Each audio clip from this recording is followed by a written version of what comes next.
Hey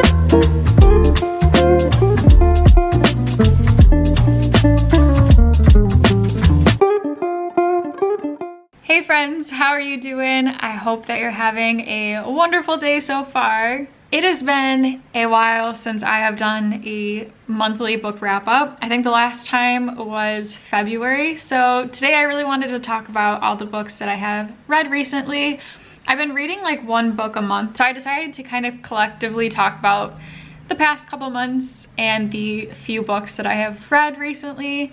Let me know down below any books that you have read recently and really enjoyed. I definitely need some good book recommendations in my life. But before I get into talking about the books that I've read recently, I actually just got a package in the mail, so I thought I'd do a little book mail of 2 books that I got recently. I actually bought this book a couple weeks ago, but I haven't talked about it yet, and I really wanted to show off this gorgeous book because it's probably one of my favorite covers that I own now, and that is the Target edition of Bridgerton. This is the second book, The Viscount Who Loved Me. Like, this is probably one of the most beautiful books that I currently own, and I wish that Target had the whole entire series. I only found the second book.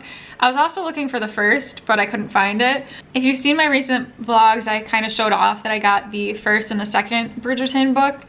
But literally the day I bought the first and the second book, I went to Target and found this. I was like, I just bought the second book, but I need this copy. I think there was only like 2 on the shelf left and I needed this book, so I bought it.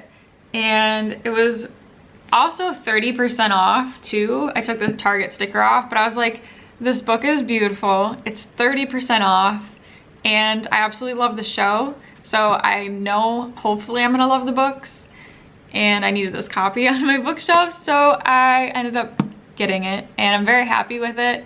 I'm currently actually reading Bridgerton now. I'm on the first book. I'm 60 pages or so into it and I'm really liking it so far. I love the dynamic of the Bridgerton siblings, and Daphne is spunky. And I absolutely love her character so far. So I have high hopes. And so this is the first. And then moving on to the book that just came into the mail today. I'm very excited for this one. So cool. I love the cover of it. The book that I just bought is Throttle, the Dirty Air series, book 1 by Lauren Asher. I love the cover of it. So I think around last year sometime I posted a photo with me and my fiance CJ, who races. It was like a racing photo. I'll put it somewhere here so you can kind of like get the context of it. My fiance CJ races 4-cylinders at our local racetracks on asphalt, and then we also travel to different states as well and he races. So I posted that photo. One of the Bookstagram accounts, Miraculous Reads, who I absolutely love and adore her Bookstagram account. She said on my photo, "So you're living the life we all want after reading Lauren Asher's Dirty Air series, huh? How does it feel, and can I live vicariously through you?" Which I absolutely love that comment. And then I had a couple people actually message me as well after that photo saying that the Dirty Air series would be perfect for me because of that. And also, I am a massive, if you don't know this, a massive F1 fan. I became more into it and involved after the Drive to Survive series on Netflix. So I already loved F1, but the Drive to Survive really kicked off like my passion and absolute obsession for F1 and the drivers, especially like these past couple of seasons. So everybody was saying basically, since I'm involved in the racing life and I love F1, to absolutely pick up this series because so many people love it. And now I've been seeing it a lot on Book Talk and Bookstagram. And I'm like, you know what? I feel like I'm missing something massive in my life. So I needed to buy this book and purchase it as soon as possible. And it's basically like an F1 love story. Noah Slade is a Formula One legend in the making, focused, unapproachable, ruthless on and off the track, a man with walls higher than the Grand Canyon, and my brother's new teammate. I want more of the prince who disguises himself as the villain, but while I crave a happy ending, he wants to destroy his. And then Maya Altor is a forbidden temptation, an ambitious post-grad I should stay far away from, and chaos wrapped with a bow. We're a ticking time bomb, about one wrong move away from exploding. I want to trip the wire, detonating together in a passion and pain, because in the end, all's fair in lust and war. Like, who wouldn't want to pick up this book after reading that? And I hope that I am obsessed with this series. I think I'm gonna read this one very soon just because I'm super excited for it. And I'm in a really weird reading slump mood and I need something to take me out of it. So I'm either gonna read this or a Colleen Hoover book, I think. These are the two books that I ended up picking up recently, and hope you enjoyed my little mini haul. Now I'm going to talk about the couple books that I ended up reading these past couple of months. I haven't read a ton of books yet, but I still wanted to talk about them. So the one book that I ended up reading in the month of March, I ended up listening to it on audiobook, and it was the Royal Runaway by Lindsay Emery. This was an interesting read, I think, because it was kind of like a mix of romance, rom-com, and also a mystery. I found it really interesting. I also think the two main characters had really good banter. Basically, our princess of the story ends up getting stood up at her wedding, and she is dealing with why he left. And there's kind of like a big mystery behind why exactly he left her. So in the book, we have the princess who's dealing with her ex-fiance, basically, and then a mysterious Scottish bodyguard comes into the picture, and like I said, their banter is fantastic. I did listen to it on audiobook, so I think it took away from me really immersing myself in the story. I gave it 3 out of 5 stars. I think if I read it physically, I would have liked it more. The audiobook was good, but I didn't fall in love with the book, and I think I usually get that with audiobooks, especially with romance. So I think I might try to buy this book and read it in physical form and see if that changes my opinions, because it was really a fun book, and I think it had a great mix of romance and mystery, like the perfect blend of the two. It definitely wasn't like a 5-star read for me, but I think that I might enjoy it more if I read it. If you're looking for like a fun mystery romance that involves a princess finding out why her ex-fiance stood her up, and with a rugged Scottish bodyguard, you might enjoy it. So yeah, it was a fun time. Definitely not my favorite, but I'm still really happy that I read it. I think it was kind of what I needed in that time frame, because I read quite a few rom-coms that I just wasn't loving. So I think that it just was a nice palate cleanser, if you will. And then in April, I ended up finishing 2 books, and the first one being the Hawthorne Legacy by Jennifer Lynn Barnes. I buddy read this with my friend Abigail, and 5 out of 5 stars. This is the second book in the Inheritance Games, so I don't want to say too much about this one, but I will say I love them both. I gave them both 5 out of 5 stars, but I did enjoy the Inheritance Games a little bit more than I enjoyed the Hawthorne Legacy, but I still loved them both, and I'm very excited for the third one to come out this year. I think I've rated every single Jennifer Lynn Barnes book 5 out of 5 stars that I've read. It was just a very good second book in the series. Tied up some loose ends that you needed tied up, and just followed the storyline really well. I am still obsessed with the Hawthorne brothers and the Hawthorne house in general. I won't say too much about it because it is the second book, but it was just so good. I feel like I say this every single time, but it's because I truly do mean it, and I'm still obsessed with this series after so many years. But if you love the Inheritance Games and Jennifer's writing, also if you're a fan of Criminal Minds, I highly recommend picking up the Natural series by Jennifer Lynn Barnes. I will forever praise and talk about this series because I am so obsessed with it. It's basically, the easiest way to explain it is a YA Criminal Minds, and it has a great cast of characters, such a fun storyline, just amazing. I still have not read the last one, Bad Blood, yet. I have been saving it because I haven't wanted the series to end, but I highly recommend that series as well.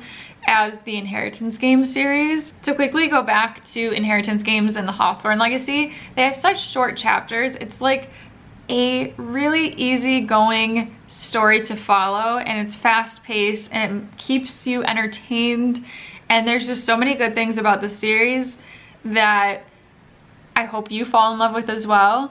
It was just, Xander will forever go down as one of my absolute favorite characters that I've ever read about. I love Xander. Out of, I feel like the whole cast of characters, Xander's definitely my top favorite. Just a really good series overall. Highly recommend the Inheritance Games and the Hawthorne Legacy and the Natural series. Just so good. The next book that I ended up reading in April was Katherine House by Elizabeth Thomas. I have no idea how to feel about Katherine House or still what I'm gonna rate it to this day. Katherine House was a very weird, intriguing, confusing, addicting, what the heck did I just read type of book. I don't know. I think Katherine House is the weirdest book that I've ever read to this day. So I don't know. I kind of like gave it a 3 or 4 stars. I can't give this like an actual star rating. I don't even know how to, yes, it was like the weirdest, most confusing book that I've ever read, but am I still thinking about it to this day? Yes. Do I know why? No.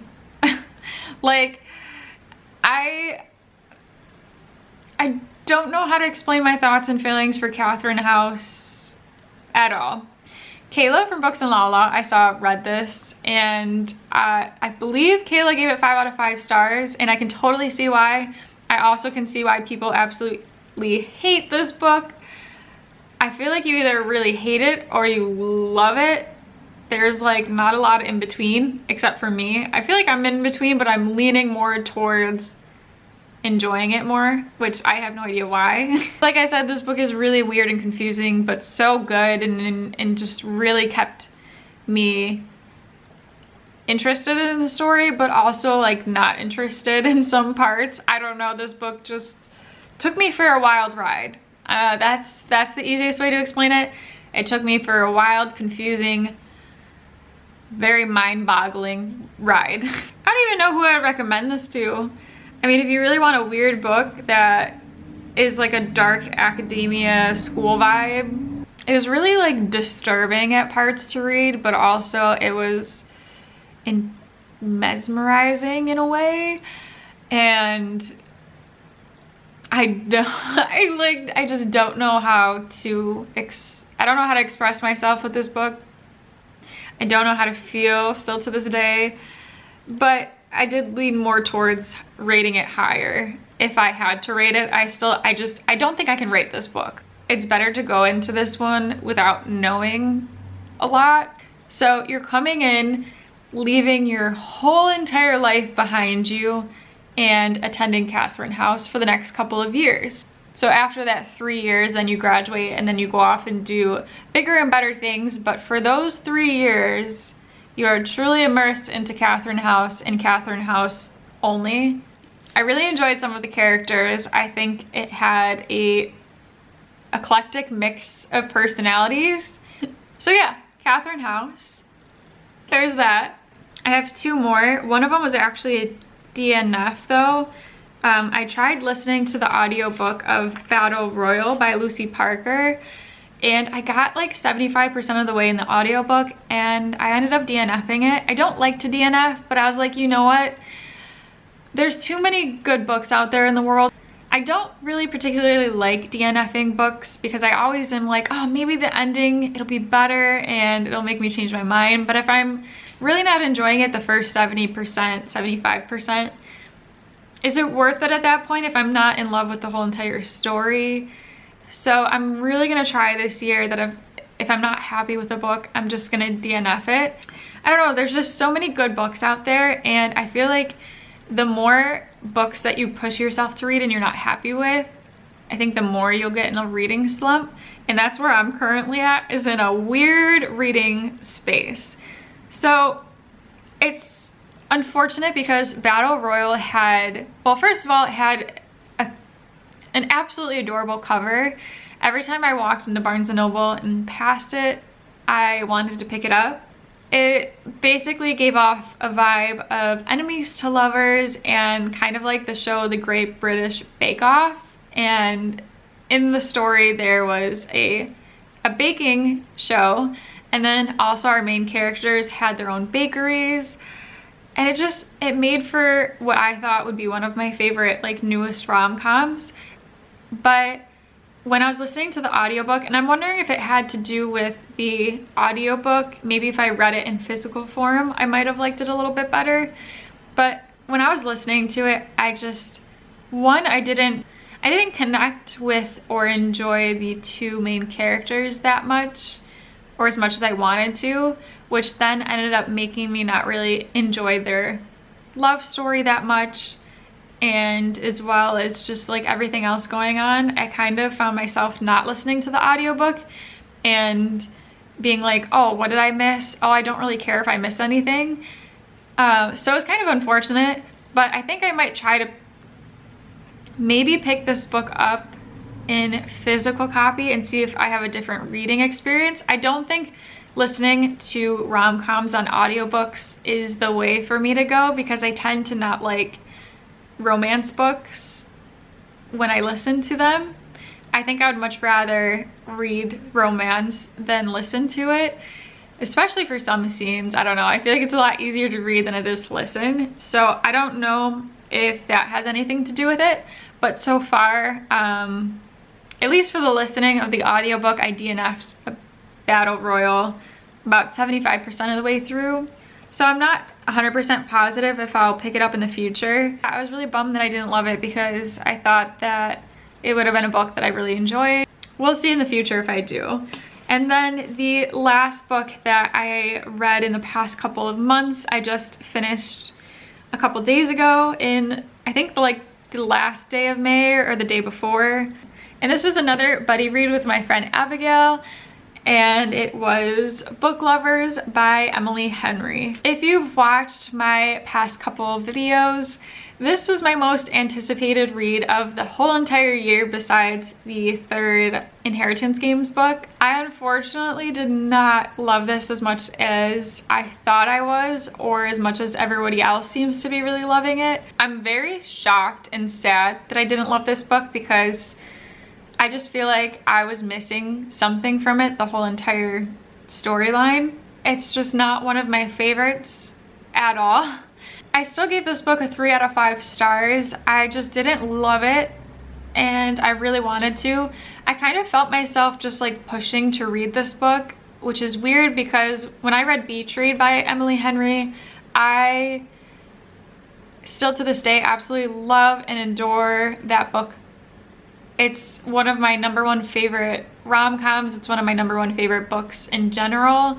I have such a huge love and passion for Beach Read, which I haven't read People We Meet on Vacation yet, but Beach Read is obviously still my favorite Emily Henry book, and I will forever be thinking about Beach Read.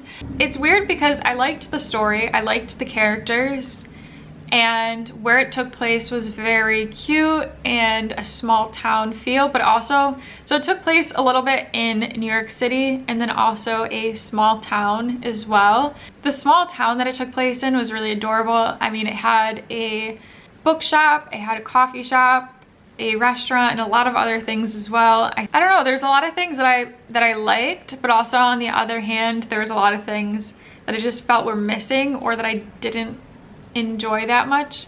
Charlie and Nora we have as our main characters. I think they worked well together, but from my personal preference, when characters seem to be exactly alike, I kind of get bored.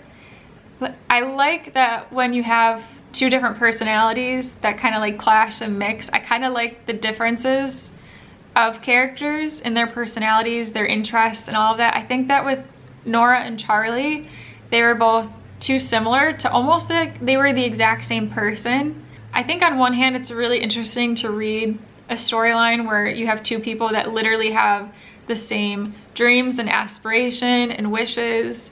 They both love New York City, they love living there, they don't like the small town feel They both love books and reading and editing. They have the same perspective and views in life. It's just everything about them line up. And also something that I did love about them is they filled each other's holes that they were missing. So even though they were very independent people and they had their lives figured out, they still were missing key things in their life, and they filled each other's holes in that way. So I did like that about it. I think that I needed to mix some things differently.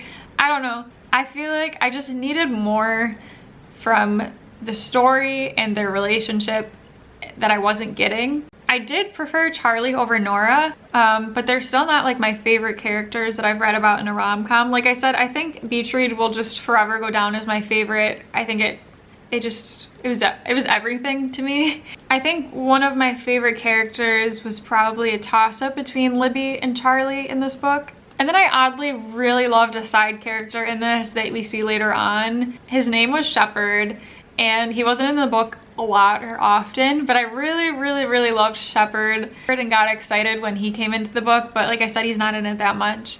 As much as I liked a lot of things in this book, there was, like I said, just a lot missing for me, and I found myself just going in and out of the story. Like if I put it down, it was okay if I left it for a couple of days. Like I didn't get that feeling of, ooh, I need to read this book, I need to finish it, I need to know what happens. I more so was just like, oh, I read a couple chapters here, put it down, pick it up in a little while, read a couple more. I just, it was like the exact opposite experience of Beach Read. And I don't know if the expectations were just so high in my head, but yeah, unfortunately, book lovers just didn't live up to what I thought that it was gonna be, sadly. It's still a really great book, and I can totally see why so many people absolutely loved it and gave it 5 out of 5 stars. Just for me personally, book lovers, I just didn't fall madly in love with, and I'm really sad about it. That is it for the books that I have read recently. I hope that you enjoyed listening to me talk about the books that I've read. If you've made it this far in the video, thank you so very much for watching. I really appreciate each and every single one of you being here and watching me talk about books. And let me know some of your favorite books that you've read recently in the comments down below. Hopefully the next half of the year goes better for me in reading. Thank you so very much for watching this video. I hope that you have a magical, wonderful day, and I will see you all in my next one. Bye! You cuff my hands and this world is all mine, so